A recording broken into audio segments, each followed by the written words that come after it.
जय हिंद दोस्तों। काल बागुरु राम राम।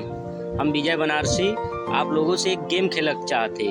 हम लोग वीडियो के पूरा देखा एकदम दिल पे चोट लग जाए। आज सब लोग अपने घर जा और एक टेबल है और वो टेबल पे 15 महान लोगों का फोटो रखा, जैसे सचिन तेंदुलकर, सहवाग, अमिताभ बच्चन, अभिषेक बच्चन, सलमान खान, ऐसे ऐसे करके 15 महान लोगों को फोटो रखा और उमन एक बीच में अपन भी फोटो रखा और अपने बच्चा को बुलावा, अपने लड़का को बुलावा और उसे पूछा कि बेटा इसमें से केकरे तरह बनना चाहता है। तो 15 में ले किसी भी फोटो पे हाथ रख दे, लेकिन एक फोटो की तरफ वो ताके भी ना।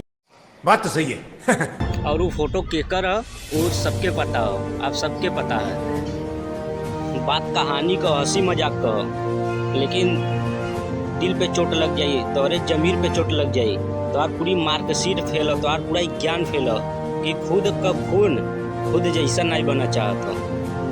तो कुछ ऐसा करा कि 1 लाख फोटो के बीच में भी अपन फोटो रख दे, तो आ लड़का खाली तोहरे जैसन बनना चाहता।